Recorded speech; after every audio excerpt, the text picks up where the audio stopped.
Why did I get a letter from my late mother-in-law? I couldn't believe my eyes as I stared at the envelope in my mailbox.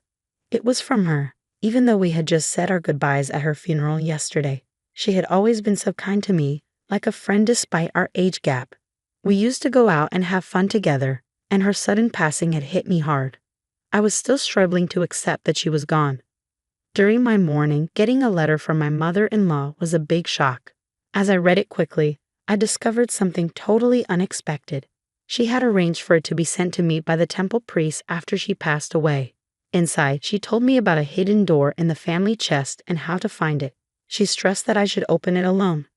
Realizing I had the house to myself, I rushed over and used the spare key to get in. Following her instructions, I found the secret compartment and managed to open it. Inside, I found something incredible.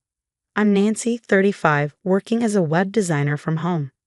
My husband Tom, 4 years older, and I tied the knot 5 years back. We were introduced by a friend, and our bond remains strong. Sadly, we haven't been able to have kids yet. It's been tough, but my mother-in-law, also named Nancy, has been a source of solace. She always reassures me, saying there's no rush and suggests fun outings like trying out the new waffle place near the station. Her warmth and encouragement have eased my worries about not having children. Though I still long for them, I've decided against aggressive fertility treatments and am letting things happen naturally. My husband, Tom, travels a lot for work, so my mother-in-law and I often hang out when he's away. Despite our age gap, we've become really close, almost like friends. She lives nearby with my brother-in-law's family, who have 3 kids. But while my mother-in-law gets along with them, my brother-in-law and his wife aren't so friendly towards us because we don't have kids. Nancy, still no kids. We've got 3 wonderful ones here. Not having kids is disrespectful. You should distance yourself from your mother-in-law. Amy, my brother-in-law's wife, often taunts, with Jason, my brother-in-law, joining in with mocking remarks about Tom and me. At first, my husband and I would argue back when my brother-in-law's family made those hurtful comments. But they never listened, so we started avoiding them instead. It's frustrating how they're so rude to us, but pretend to be nice around my mother-in-law. She has no idea what they're really like. We haven't told her because we don't want her to worry unnecessarily. Feeling worried, we rang the doorbell at my in-laws' house, but no one answered. So we used the spare key to get in. "Mom," my husband called out, but there was no reply. With a sinking feeling, we searched the house and found my mother-in-law collapsed in her bedroom. "Oh no," I gasped, rushing to her side while my husband called for an ambulance. My brother-in-law's family must have been out because no one else was home. The ambulance arrived quickly, but despite their efforts, my mother-in-law passed away at the hospital. It was a stroke. My husband and I were devastated by my mother-in-law's sudden passing. We cried endlessly, but there were practical matters to attend to, like arranging the funeral. We knew we couldn't dwell in sadness forever. The funeral was meant to be a family affair, with my brother-in-law taking the lead.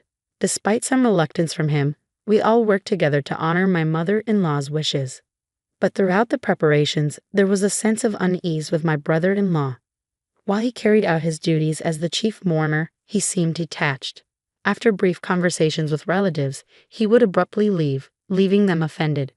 They would then glare at him as he departed. During the gathering after the funeral, my brother-in-law took the first seat and stayed put, ignoring my husband's attempts to engage him with the guests. He just sat there with his beer, and his wife did the same beside him. Meanwhile, my husband and I moved around, thanking everyone for coming and sharing memories of my mother-in-law. Seeing their parents lounging and drinking seemed to influence my brother-in-law's kids, who busied themselves with games, laughing and nudging each other. It felt more like a casual get-together than a mourning gathering. None of them seemed affected by my mother-in-law's passing, and the relatives noticed. They didn't bother talking to my brother-in-law's family and instead shared memories with my husband and me before saying goodbye. Despite the relatives' noticeable change in behavior, they carried on, ordering more beer, discussing inheritances, and even planning vacations during this solemn time. After everything my mother-in-law did for them, "It's just disrespectful," I muttered, feeling disdainful towards my brother-in-law's family. The next morning, my husband left early for some errands. As I went to check the mailbox for the newspaper, I found a letter addressed to me. Who could this be from? I wondered, surprised as I opened it and realized it was from my late mother-in-law. Why would she send me a letter? I pondered, returning to the living room to read it. Inside, I discovered something unexpected. It seemed she had arranged for the temple priest to send it to me after her passing. The letter contained instructions on opening a chest, accessing a hidden compartment, and the contact details of the family lawyer. And then a note. Please open it alone. I carefully studied my mother-in-law's letter, admiring her strong handwriting despite her delicate frame. Taking a deep breath, I felt the weight of her words, reflecting her resilient spirit. Glancing at the clock, it read 9:30. The house should be empty now, I thought to myself as I prepared to leave. The kids would be at school, and my brother-in-law and his wife likely out on their planned outing, according to a social media post I saw earlier. Despite it being the day after our grandmother's funeral, they seemed eager for a day off using bereavement leave. If their post was accurate, the family home should be deserted. I knew I had to go now, or I might not have another chance. As I stepped into my parents-in-law's house using the spare key, a wave of sadness washed over me. The absence of my mother-in-law, always so warm and welcoming, felt heavy on my heart. Slowly, I made my way to her room. The chest, said to be her trousseau, looked old but well cared for. Following the letter's instructions, I opened it smoothly and found the hidden door at the back, just as described. Relief flooded me as I managed to open it safely. Inside, along with what the letter mentioned, I found another document. What could this be? I wondered, feeling my mother-in-law's love emanating from the papers. Tears threatened to spill, but I knew I had to leave quickly. I couldn't risk being caught there by someone returning home. After all, the letter had emphasized the importance of doing it alone. When I returned home with the documents, I reached out to the family lawyer mentioned in the letter to inform them of my mother-in-law's passing. Just as I was about to contact my husband and my brother-in-law's family to discuss gathering this weekend, an email from my sister-in-law arrived. It urged us to convene at my parents-in-law's house urgently for important news. What could she want to discuss? Despite feeling uneasy, declining seemed strange, so I accepted. That weekend, we nervously gathered at my parents-in-law's house. My brother-in-law and his wife wore smug smiles, and their children were conspicuously absent. As soon as we sat down, they presented a document, my mother-in-law's will. It bore her signature, leaving all assets to my brother-in-law and his wife. You see, we inherit everything, my brother-in-law gloated, his laughter harsh. While my husband looked stunned, I quietly excused myself and discreetly brought in the lawyer waiting outside. Who's this?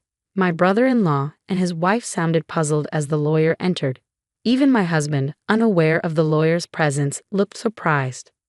This is the lawyer my mother-in-law trusted, I explained briefly. Gradually, confusion turned to anger on my brother-in-law and his wife's faces. A lawyer? Why bring them here? They demanded. It's part of my mother-in-law's instructions. She wanted the lawyer to help draft the estate division agreement smoothly, I replied. They protested loudly, insisting they didn't need legal assistance. My brother-in-law slammed the desk, gesturing to my mother-in-law's will. See, we have her will. We don't need a lawyer, he declared. The lawyer intervened calmly. Are you sure your mother wrote this entire document herself? My brother-in-law affirmed angrily, but the lawyer shook his head. This can't be recognized as a will. A holographic will must be entirely handwritten by the testator, he explained, pointing out inconsistencies in the document.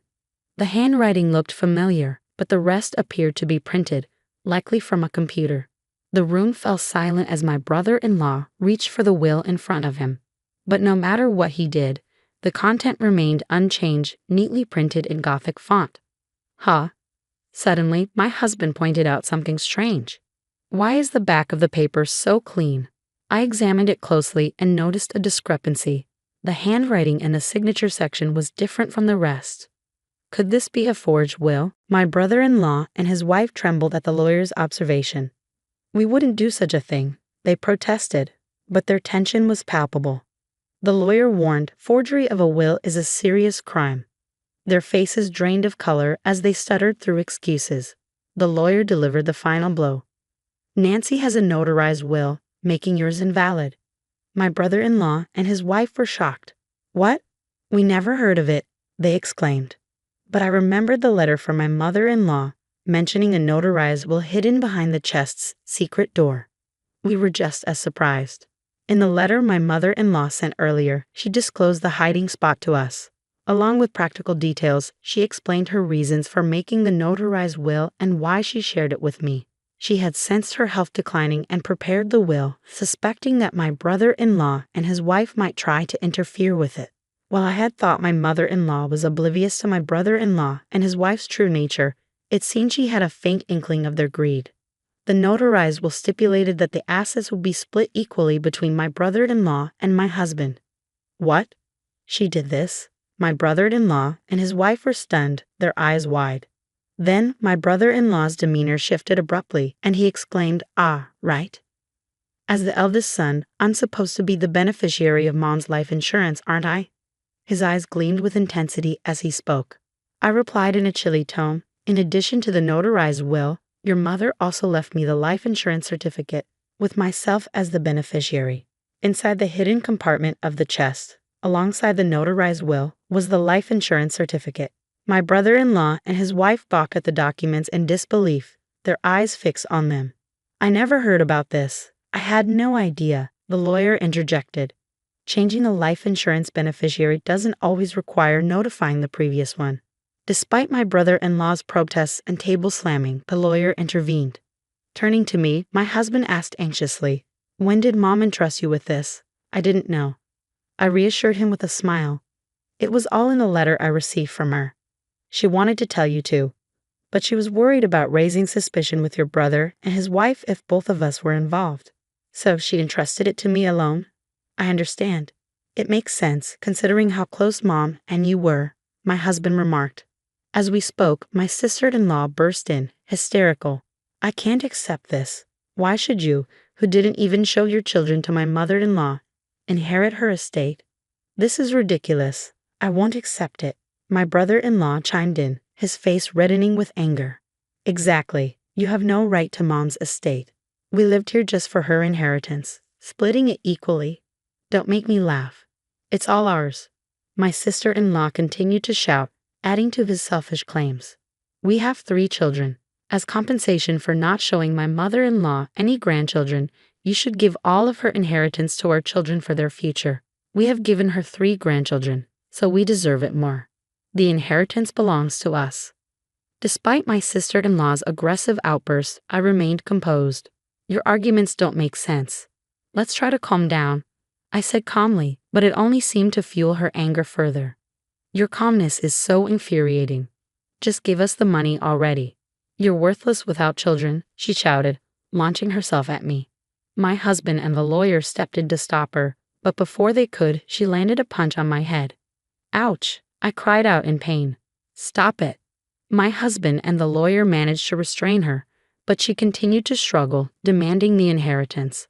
Her eyes were wild and her face contorted with rage. Meanwhile, my brother-in-law encouraged her, urging her to hit me more.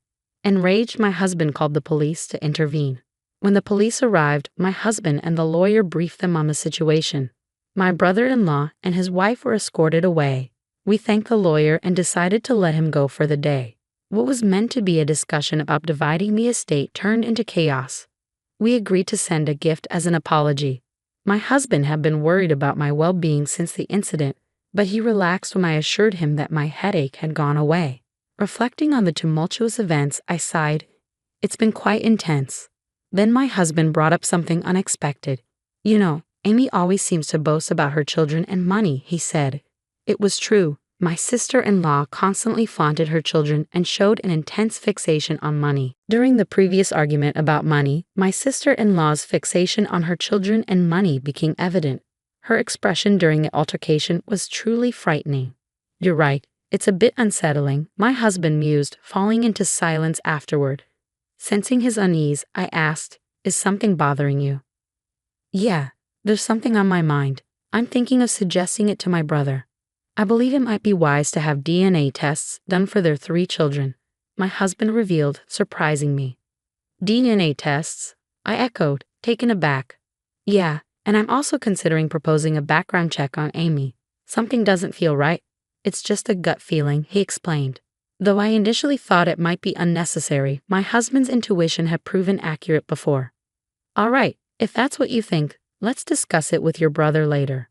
When my husband broached the topic with my brother-in-law, he reacted with ridicule and extensive yelling. "Just because you don't have kids yourselves, don't doubt ours," he shouted. However, before leaving, he demanded materials about DNA testing from my husband. It seemed my brother-in-law had his own thoughts on the matter. The shocking truth emerged from the DNA tests conducted between my brother-in-law and his children. It was revealed that 2 out of 3 of his children did not share his blood. I had my doubts about the youngest because their features didn't resemble either of us much. But I never expected this from the middle one. My husband muttered, stunned by the revelation. My brother-in-law delved into his wife's background, and the findings were damning. It appeared that my sister-in-law had been involved with multiple men even before marrying my brother-in-law. Furthermore, her recent affairs had been exposed to the wives of her lovers, who were now seeking compensation. As my sister-in-law spent more time at home than my brother-in-law, she carefully concealed any notices, such as registered letters. Upon examining the details, it became clear that the total amount of compensation demanded far exceeded my sister-in-law's earnings or savings. Ultimately, it seemed my sister-in-law was determined to claim my mother-in-law's inheritance for herself at any cost. As events unfolded, my brother-in-law and sister-in-law escalated into a violent altercation, hurling objects and exchanging blows until blood was drawn. Disturbed by the commotion, neighbors alerted the police, leading to their arrest on charges of assault, in addition to the ongoing investigation into the forged will. Further inquiry revealed a history of theft and harassment against wealthy individuals, compounding their legal troubles. Ultimately, both ended up incarcerated. Concerns arose about the future of their 3 children, for whom we were now the closest relatives since our mother-in-law's passing. Despite considering taking them in, we hesitated. The children had been deeply influenced by their parents' toxic behavior, referring to us disdainfully as childless incompetence. Even the eldest at 14 and the youngest at 7 demonstrated a shocking lack of respect or understanding of proper conduct. Despite their parents' predicament, their attitudes remained unchanged. Hearing our 14-year-old nephew dismiss us as childless idiots was disheartening beyond words.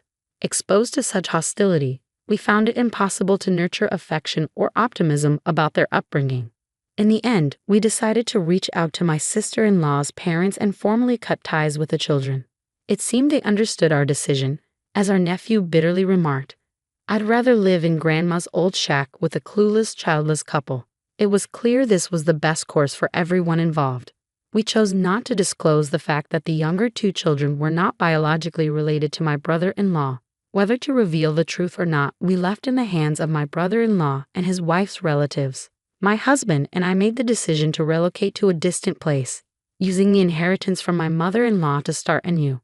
Our new home was surrounded by lush greenery and nature, instantly making us feel at peace. There was a quaint waffle shop nearby, where we often reminisced about my mother-in-law, wishing she could have joined us. Shortly after the move, I discovered I was pregnant, a long-awaited blessing that filled us both with overwhelming joy. The positive pregnancy test brought tears to our eyes, and later, the doctor confirmed the news, leaving us elated. We couldn't help but imagine how thrilled my mother-in-law would have been if she were still with us. In addition to the pregnancy, the entrepreneurial venture I had been quietly planning was also progressing smoothly. My husband and I worked diligently, anticipating the arrival of our child and cherishing each day filled with happiness.